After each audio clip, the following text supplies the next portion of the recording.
Semangat pagi, semangat Indonesia untuk kita semua, para peserta didik kelas 10 SMA Dharma Yuda, generasi muda Indonesia. Bertemu lagi dengan Sir Jimmy dalam video pembelajaran yang kali ini telah memasuki bab yang ke-7.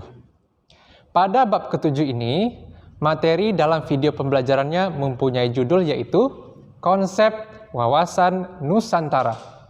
Perhatikanlah materi dalam video pembelajaran ini secara lengkap dan utuh, dari awal hingga akhir, agar pemahaman kita mengenai konsep wawasan Nusantara semakin baik dan benar, serta dapat kita terapkan dalam kehidupan sehari-hari. Oleh karena itu, seperti biasa, dengan penuh semangat 45 dan semangat juang, mari kita mulai materinya sekarang.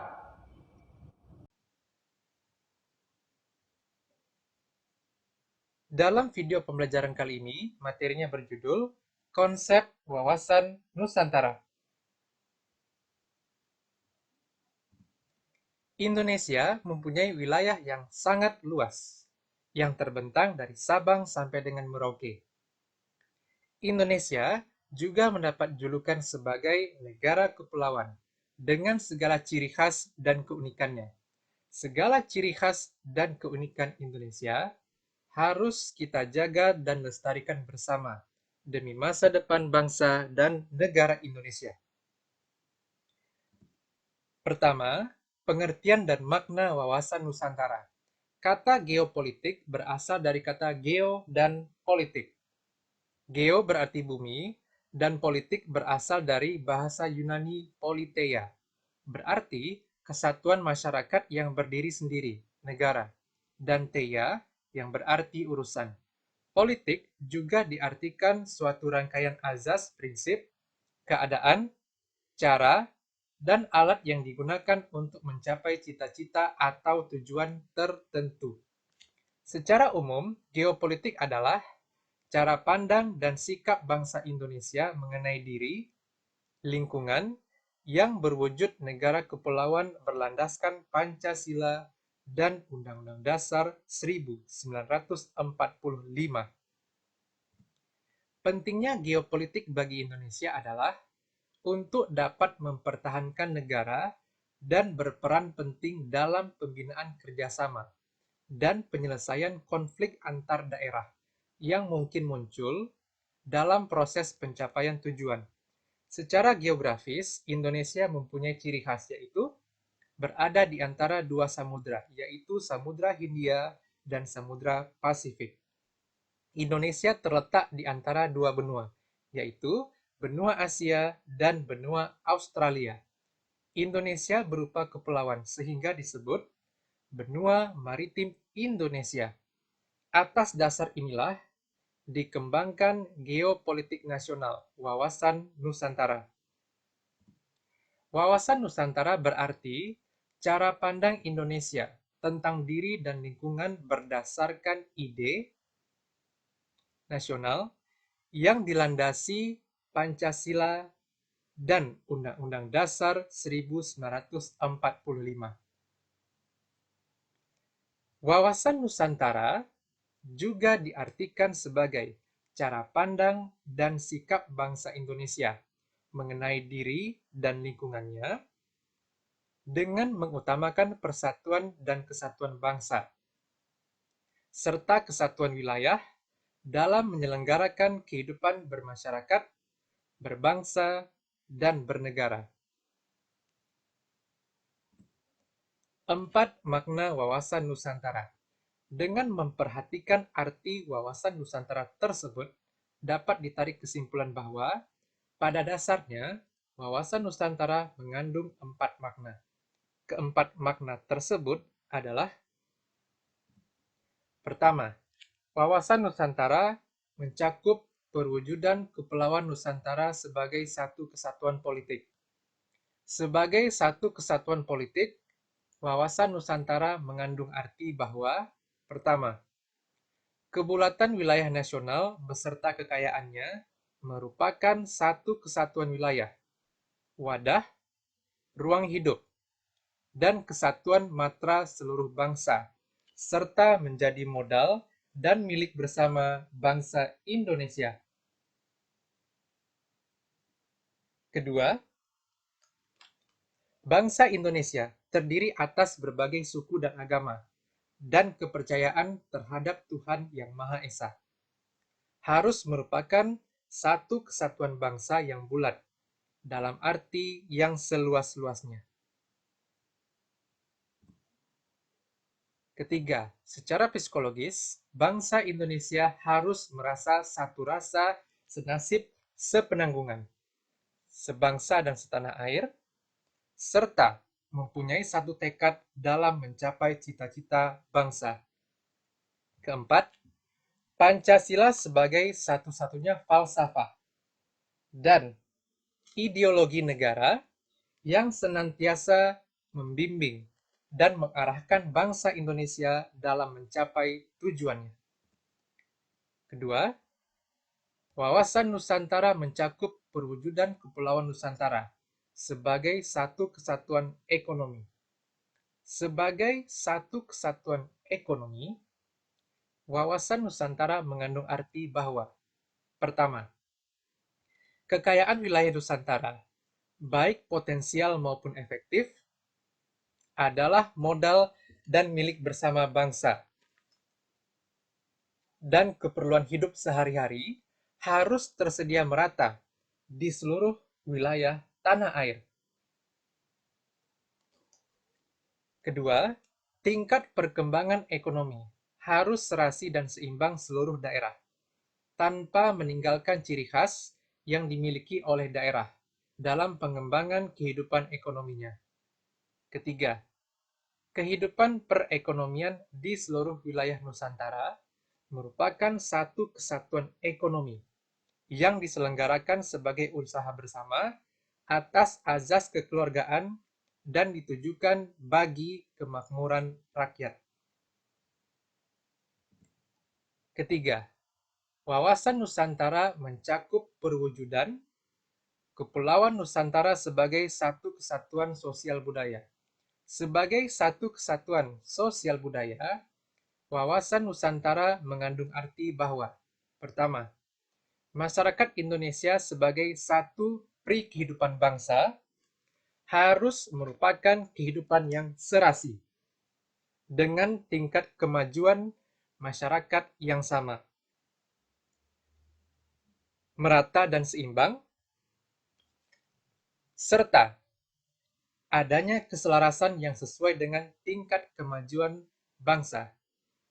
Kedua, budaya Indonesia pada hakikatnya adalah satu.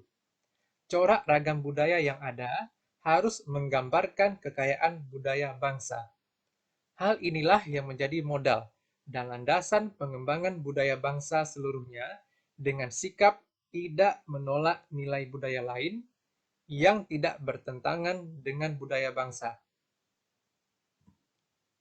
Keempat, wawasan Nusantara mencakup perwujudan Kepulauan Nusantara sebagai satu kesatuan pertahanan dan keamanan.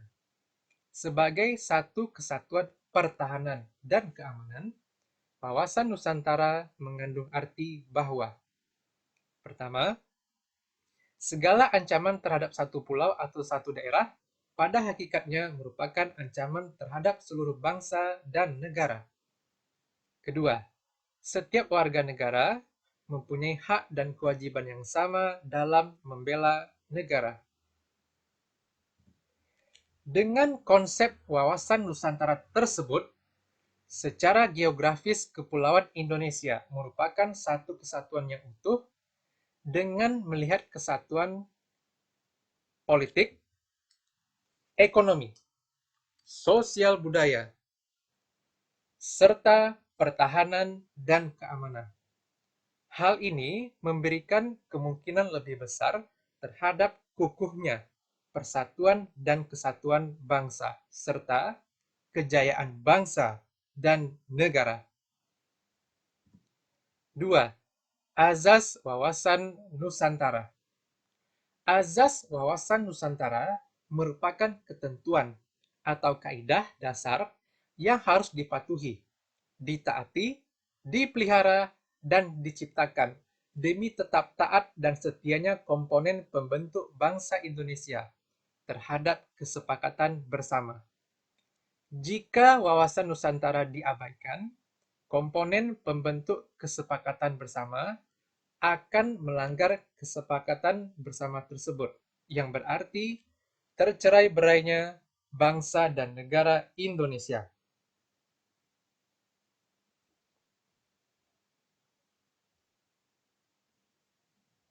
Adapun azas wawasan Nusantara adalah sebagai berikut. Pertama, kepentingan yang sama. Ketika menegakkan dan merebut kemerdekaan, kepentingan bersama bangsa Indonesia adalah menghadapi penjajah secara fisik dari bangsa lain. Sekarang, bangsa Indonesia harus menghadapi penjajahan yang berbeda. Kedua, keadilan. Kesesuaian pembagian hasil dengan adil, jerih payah, dan kegiatan, baik perorangan, kelompok, maupun daerah. Ketiga, kejujuran. Keberanian berpikir, berkata, dan bertindak sesuai realita serta ketentuan yang benar, biarpun ketentuan itu pahit dan kurang enak didengarnya. Demi kebenaran dan kemajuan bangsa dan negara, hal itu harus dilakukan.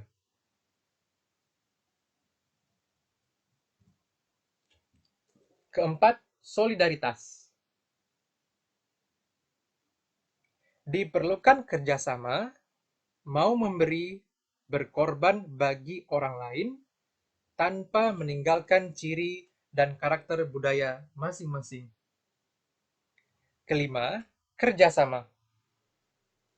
Adanya koordinasi, saling pengertian, yang didasarkan atas kesetaraan sehingga kerja kelompok, baik kelompok kecil maupun besar, bisa mencapai sinergi yang lebih baik.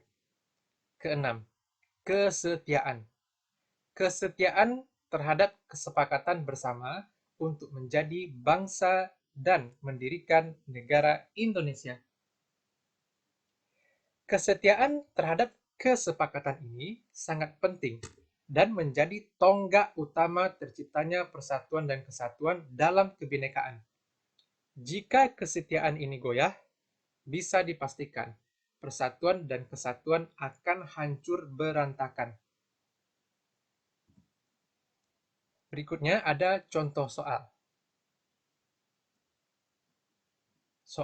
Contoh soalnya seperti ini. Jelaskan apa yang dimaksud dengan wawasan Nusantara. Kira-kira pembahasan contoh soal ini seperti apa? Pembahasan contoh soalnya seperti ini. Wawasan Nusantara adalah cara pandang Indonesia tentang diri dan lingkungan berdasarkan ide nasional yang dilandasi Pancasila dan Undang-Undang Dasar tahun 1945.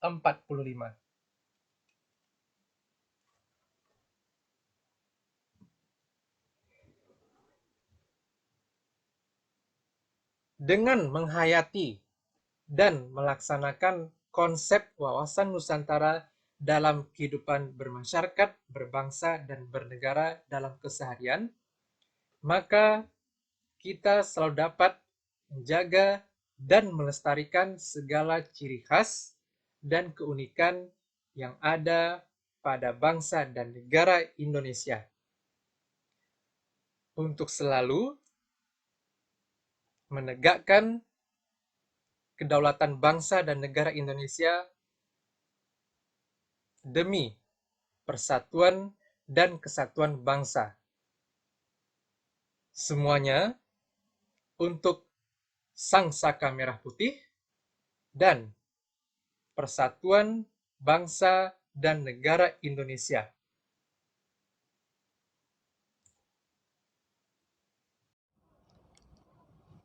Terima kasih saya mengucapkan kepada para peserta didik kelas 10 SMA Dharma Yuda.